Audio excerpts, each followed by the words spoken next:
Hello, Little Hunter by It's Andrushesh Kingston on AO3. Episode 2, Chapter 1. Their third meeting was planned, to some extent, rather encouraged by taking actions. Why are you still here? Ochako jumped back, quickly moving backwards into the safety of her doorway. She wasn't expecting to do much that night, with her shoulder still healing. She'd been to the guild to report her injury, and failure, since the whole fiasco a week ago. She didn't dare mention Toga, or the way that she entered the town. It was taboo to lie to the guild leader, but it was also worse to be walked back home by the enemy. They'd have her badge for sure. Don't say still here. That makes it sound like I didn't leave. Toga complained. She sat on the steps leading to Ochako's front door, waiting for the hunter to come outside. You look prettier like that. That uniform sucks. It was cool night, and Ochako didn't plan on doing anything guild-related, so her uniform was hung in her closet. Well, if you're looking the streets of this supposedly safe town, I'll need to put it back on. And what you gonna do with that sling on? And what are you gonna do with that sling on? Toga giggled, gesturing towards Ochako's hurt arm. Luckily, she hadn't broken anything, and didn't need a plastered cast, only a sling to support it for a short while. Shut up. I'm going inside and calling the guild to report a rabid bloodsucker on my doorstep. Ugh, don't be like that, Toga groaned, narrowing her eyes. She wasn't rabid, for now, at least. She would be if the hunter didn't stop trashing her like that. Let me in. I want to hang out with you. Oh, definitely. Ochako deadpanned, shutting the door in Toga's face. Oh, come on! She stood up, throwing her hands down in one swift motion. You owe me for saving your life. Open the damn door back! Toga reached for the knob, but quickly realized it was silver and opted to knock. Quiet down. You'll make a scene and get yourself killed, Ochako whispered as she opened the door again, looking around suspiciously. I knew you cared about me. Now come on, let me inside. Toga pointed behind the hunter, smiling proudly. No, I saved you from getting killed because you were being loud. We're even now, Ochako said coldly, closing the door back. I'll tell the guild that it's your fault I'm here. Which one are you with? Yue, right? Ochako paused, leaving the door cracked. You wouldn't dare. Oh, but I would. Toga grinned. She won. Fine. Good luck getting in here. They do temperature checks at the door. You think you'll pass? Ochako shut the door again. Okay, maybe she hadn't won. I'm surprised you passed with how cold you are. Toga gritted her teeth. If she broke down the wall, could it be considered a home? Maybe she'll be able to go inside then. Stop scheming on my doorstep. Ochako's voice came from above her, looking up, revealing a balcony of sorts that Ochako stood on. Then let me in. And let you scheme inside? No thanks. I'm not scheming anything. Uh-huh. Then why do you want to come in? Toga growled quietly. She'd already been over this. Maybe if the hunter started listening to her, she'd know. Using the porch's guards to boost, Toga jumped up and grabbed the balcony rails. She pulled herself up quickly and stood in front of Ochako, who hardly had the chance to back up. 'Cause you're really pretty and you fight well. Ochako blinked a few times, seeming cut off guard and mildly flustered, before shaking her head and backing up once more. No, leave. Leave because you don't like me, or leave because the guild doesn't like me? Toga asked, walking forward. As she tried to close the distance, Ochako reached further and further, until the hunter was back inside, watching from the safety of her house. She didn't answer the question, and Toga dejectedly decided that she shouldn't waste her time on heartbreak when she never had a chance. If you want to talk, do it from outside. Ochako had shut the balcony door, but opened a window a few feet away. She sat on the edge of her bed, still in Toga's view. The blonde didn't bother, hiding the smile that reached across her face as she shook a seat of one of the plastic chairs on the balcony. It'll do for now. It'll only be for today. You aren't coming back, nor are you coming in. Ochako leveled a glare against her. This was only because she seemed to be disappointed and because she might have something important or useful to say. We'll see about that, Toga said in a sing-song voice. Why are you a hunter, Hunter? That's a weird topic, Ochako replied. Toga followed her gaze to the moon that hung in the beautiful crescent above the forest they met. Why? You want to know why I want to kill you? I think that's fair, yeah. Well, there's not a real reason besides the pay and saving lives. I don't have a tragic backstory, if that's what you were after. Ochako laughed lightly. If you killed someone who's killed someone, the amount of murders in the world doesn't change. You know that, right? Toga looked at her curiously through the bug screen. I guess so, but I can wipe out all the bad, then there's only good, she reasoned. Do you think I'm bad? Toga asked hesitantly. Her smile faded. She was afraid to get hurt, despite the life she led. I can't tell. That's why you're here and not being taken care of by the guard, Ochako said carefully. She didn't want to come across as hopeful, like she was. She knew that Toga had killed, probably innocent civilians who wandered into these woods. Really? Toga perked at the statement. You aren't one of those crazed lunatics who thinks all of us are bad because we exist? Not entirely. I mean, I'm confused right now. Ochako rested her head in her good hand and sighed. I'm not really sure right now. I bet I could convince you. Toga smiled, and Ochako shut the door. I'm joking. A minute later, the window slid back open. I know. For once, Ochako returned the smile. And damn did she look good. Toga couldn't help the staring. She was absolutely gorgeous when she smiled like that. Where'd you learn to fight? Ochako broke the silence. She had gotten a drink after shutting the window and thought about offering one to Toga. By the look of it, a glass bottle of beer. Oh, at the Training Academy for Vampires that recently opened besides the guild one, Toga said nonchalantly, and Ochako almost choked on her drink. What? Calm down, I'm only kidding. Toga rolled her eyes. Where do you think I learned how to fight? Self-taught? Ochako tried. She wasn't sure why she asked such a stupid question to begin with. Her brain didn't work well with Toga around. Actually, no. My family taught me.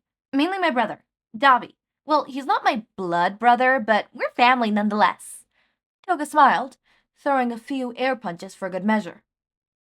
I'm an only child, but it sounds like you like him, Ochako replied, leaning against the windowsill. Dark clouds moved past the moon, coming towards Ochako's house. I do.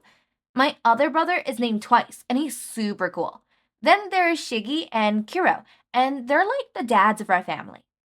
She chuckled, thinking about them. I told them I was coming to see you, and they said that if I didn't come back by the next week, they'll come and kill you. Oh, please be home on time then? Ochako murmured. She was safe at home, sure, but she didn't want 4 vengeful vampires at her doorstep. That sounded like a terrible moving in the making, complete with realistic death and gore. I will, don't worry. Toga laughed. She looked towards the sky as a droplet of water hit on her cheek. Oh, it's raining now. Guess you should go home then, Ochako said, almost regretfully. Of course she didn't want Toga to stay and keep talking to her. It was just something she had to deal with. Nah, I'm fine, Toga said, as the occasional droplet turned into a drizzle. I wanted to stay here and keep talking to you. I really think you should go. It's gonna start picking up soon. As if on cue, it started raining harder. You could always let me in, Toga teased. Ochako shut the window. But it didn't open back up this time. Toga was afraid she blew it. She pushed the hunter too far this time. That was when the balcony door opened. I'm gonna regret this, Ochako mumbled before gesturing to Toga. Come in, I actually don't know your name. Oh, Toga. Well, you can call me Himiko. Come in, Toga, Ochako said, much to the other's annoyance. She stood up quickly and joined the hunter inside. Careful on her hurt arm, Togo wrapped her in a tight hug. She heard the hunter's heart rate jump higher and smiled. Okay, this is weird. Let me go. Ochako said lightly, trying to push Toga away. Not until you call me by my first name, and ask nicely, and be nice in general. Fine. Could you let me go now, Himiko? Ochako replied. Toga let her go, and pulled back grinning. Oh, hey, you didn't tell me your name. Oh, Uraraka Ochako. Call me Uraraka. That's such a cute name. Chaco fits you perfectly. That's not what... And this place looks nice. Toga spun around, looking at everything. She reminded Ochako of a kid in a candy store as she walked around, looking at everything on display. She had a feeling the blonde was inviting into anyone's house often. Don't get used to it. You're back outside once it stops raining. Ochako tried to speak sternly, but her voice lost its edge as Toga spun around to look at her. Stop pretending you hate me so much. If you did, you would have called the guild, or made me leave, or not let me come in. Toga smiled, sharp fangs glittering under the fluorescent light. Ochako had hardly seen a time where she wasn't smiling. Face it, Chaco. You know you want me around. Ochako fumbled with her words for a minute, and although she looked at the floor, she felt Toga watching her. Yeah, she quietly said. Toga seemed happy to hear this, and skipped over to Ochako. She pulled Ochako into yet another hug, arms tightly around the hunter. Ochako assumed that touch was her love language, and found herself blushing profusely at the thought. Hoping to push the idea away, but not discard it, Ochako took a deep breath and moved to return the hug, right arm tucked under Toga's back. This is nice, Toga said quietly. Ochako hummed, contently in return. They stayed like that for a while longer, silently standing together as the rain pattered against the heavy roof. Toga broke the silent spell, minutes later, with an annoyed growl. Unless you want to become my dinner, I'm gonna have to go find something to eat. I'm starving. She split away from Ochako, walking to the balcony door. Okay, Ochako said, still a little dazed. You alright? Yeah, why? I need you to open the door for me, since the knobs are silver, but you're standing there like a lovesick fool. Toga smirked. Oh, right, sorry. Ochako rode the back of her neck nervously. She came to stand beside Toga, her hand resting on the doorknob. Did you forget how doors work, or do you want me to stay here? Toga smiled. 'Cause if it's the second one... She stuck 2 fingers and poked Ochako in the side of the neck with them. I will. It's not like I'll kill you. Toga shrugged, waiting by the door. But I do need you to hurry up. I'm hungry. This was moving all too fast for the hunter, who was contemplating emotions, or clouding any shred of rational thought. The slight buzz of alcohol made the world brighter, and Toga along with it. Or maybe that's how the world looked when you were falling in love. Startled by the thought, Ochako decided not to think about this for too long. She came to a decision, and she'd tell Toga no. Fine. Ochako breathed out, taking her hand off the doorknob. Go ahead.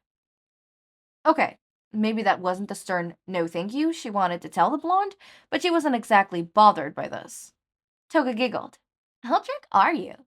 She asked, putting a hand on Ochako's right shoulder. Not much at all, seriously. I am thinking right. Ochako reassured her. She tensed up when Toga stepped forwards. First time? Don't worry, I'll be gentle. Don't say it like that. It's not comforting at all. Ochako chuckled a little, and Toga smiled. You seem to think it's funny. It's stupidly funny. Ochako rolled her eyes. Just don't kill me, all right? I won't. Toga leaned in, but stopped after a moment. Seriously, calm down. You're so tense you're making me nervous. Sorry. Ochako laughed awkwardly. It's fine, just breathe.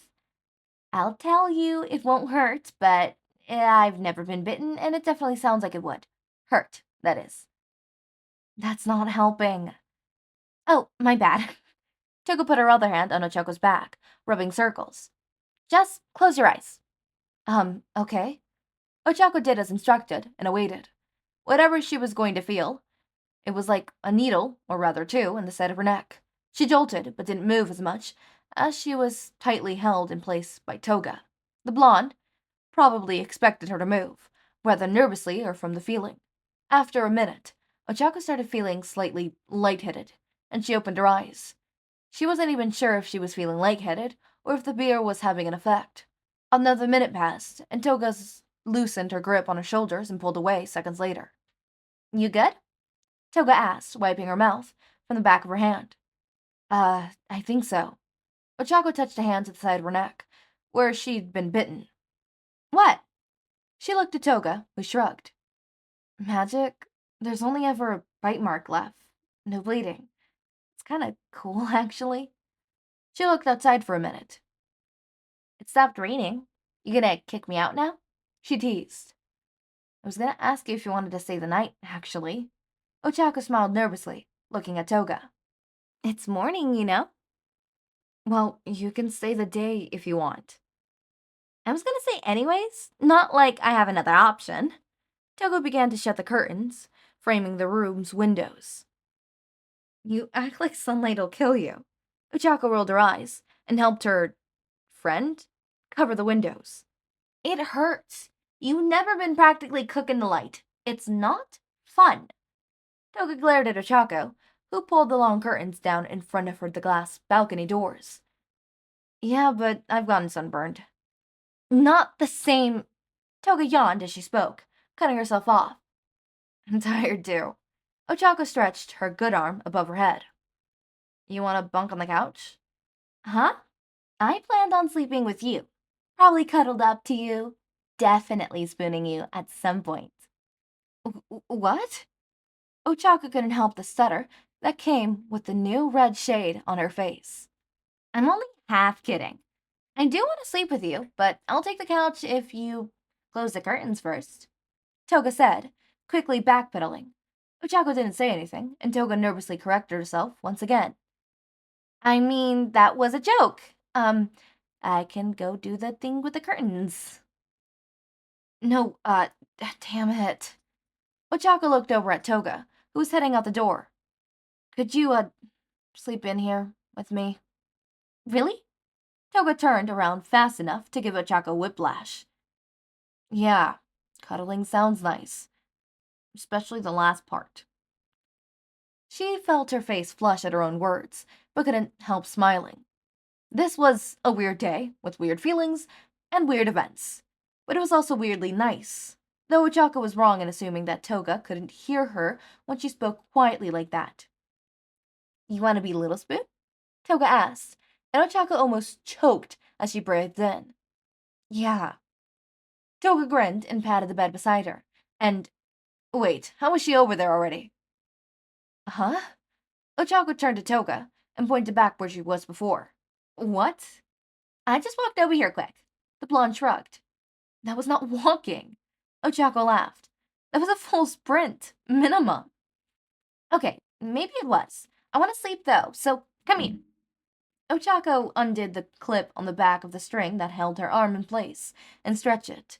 It felt a lot better, good as new even. She laid beside Toga, who was sitting up watching. All fixed? Yeah, it wasn't that bad. The sling is for extra support. I don't really need it anymore. Ochako said, laying on her side, facing the window. Toga put an arm around her. I'm glad. It's hard to fight with only one arm. The blonde adjusted the position and scooted closer, to the point where there was no space left between them. Ochako felt her chest against her back, and their legs tingled beneath the covers. It was peaceful. You know, you tasted kind of like alcohol, Toga said nonchalantly, and Ochako laughed lightly. That's a random thing to say, but, sorry? It's not a bad thing, just a thing I thought about. It kind of makes me feel like I was gonna get drunk. Well, next time I won't drink. Or you could drink more. A moment of silence. Wait, next time? Really? Yeah, if you want to.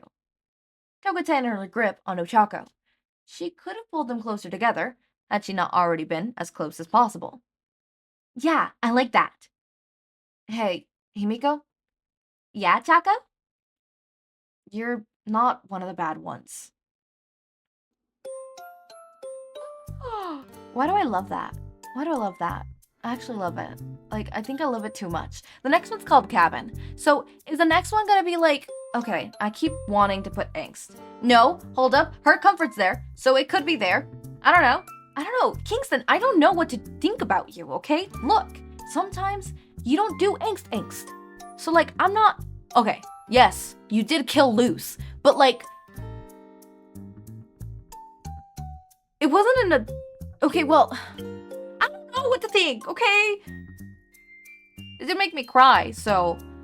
I hope this one won't break my heart. Okay, what am I saying? Kingston, you fluff up my heart. You don't shatter it. Unlike some other people. I'm looking at you other fanfic writers. I say this as I'm one of those fanfic writers who likes to... Look, no. Let me defend myself. I like to fluff you guys up, then crush your souls. Or I crush your souls, then I fluff you up. You see, I take care of my readers. Yeah, sure. I appreciate when you guys cry and sob because of the shit I make you go through, but like at the same time, it's like, come on. Did you not see the tags? But at the same time, like, hey, I am giving you good things. Like, I am helping you. Like, I am fluffing you up. Anyways, this was super cute. It was adorable. I really do love the trope of like, oh, you're hungry? Feed off of me. Here's my neck. I think I jokingly flirted with my significant other at one point where I'm like, oh my god, I'm unbuttoning one button. Look at my collarbone. Look at my neck. It's all available for your defineness to bite.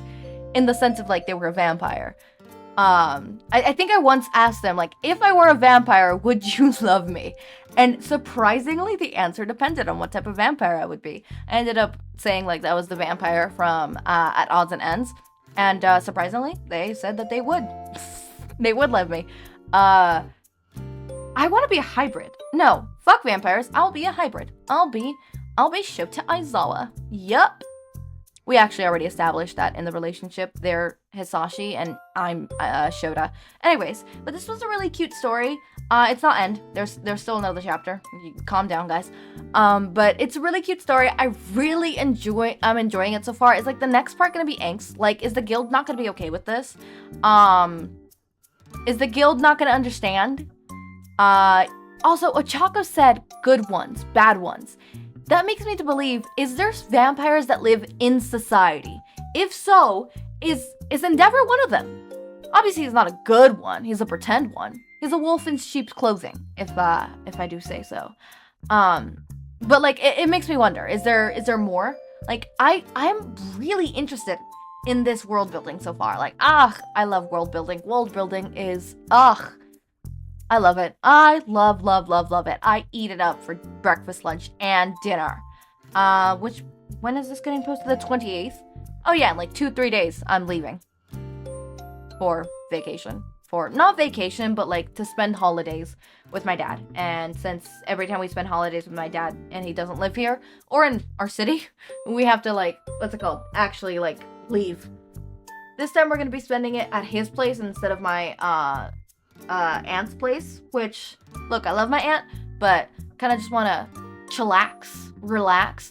I tend to not feel as overwhelmed and frustrated with my dad when we stay with him in his place and his house, mainly because I get to sit down, recharge, and boom. But when it's with my aunts, we're sleeping in the living room of their house. So it is quite literally 24/7, no relaxing, no chillaxing, and it's like, okay, yeah, we get to sit down and like chillax literally the whole day, but the thing is for me, I need to rewind. Okay, this is a little room, it is my little room, and even then, like, I have limits, right? Same with like trips, I have limits, I have my limits. I think the longest trip we've been in, where I was actually starting to feel fussy, was like 3-day trip. We were in Vegas and we were staying at a hotel, and I was actually getting so fucking overwhelmed. I was so fussy. I was so upset. When we finally got home, I got in my room and I just relaxed because I fucking hate being outside of my comfort place. I need a place to recharge. Otherwise I become a bitch. I do. I become an absolute fucking bitch. And it's not like I try to be a bitch. It's like I get so irritated at everything that's happening around me that I'm frustrated. I'm irritated, and I can tend to react quite harshly and quite angrily, right? Somebody asked me, like, a good example is sometimes my brother is like, we're out in public, right? And then he's like, oh, look at this TikTok. And like, I push it away. I'm like, I don't want to listen to it right now. I don't want to look at it right now. Like, please. Because I'm trying to self-regulate. And obviously I apologize afterwards every time I do this, because like I actually genuinely feel bad. It's like, it's not that I'm trying to hurt someone, it's that I am so overwhelmed with everything that I don't give a shit at that moment about other people's feeling, as horrible as that sound, because I'm too busy trying to regulate myself. I'm too busy trying not to have a whole full down meltdown and full down blow, like full out freaking out and to focus on other people's emotions and feelings, right? I've gotten better throughout the days, so I can last a little bit longer. And as I said, it's not always. Sometimes I could be out for a whole week and be good, and sometimes it takes 2 days. It's really weird, but why did I go into this tangent? Kingston, what am I doing, Kingston? Anyways, Kingston, I really enjoyed this so far. I wonder what the next part is gonna be. The next part is... No, wait! The next one is the last part! Fuck! Why? I'm gonna read a random part. Oh, you're such a good pillow, though, all warm and safe. Toka crossed her arms, pouting. Ochako tried to fight off a smile, opting for a more serious expression to get her girlfriend... I'm going back up. Is there like a time skip where they're girlfriends now? Is the guild not gonna be happy? Or are we just gonna get fluff? We could just get fluff. It could be that. Why is there no other guild member helping her? Plot reasons. Okay, so maybe the guild doesn't appear? Anyways, as always, my raindrops, make sure to eat, sleep, drink water, take your meds. I forgot the outro. Okay. Make sure to eat, sleep, drink water, take your meds, have a wonderful day or night. Link to my Discord server and socials are down in the description. Subscribe to see more content, and Kingston, you're a good writer.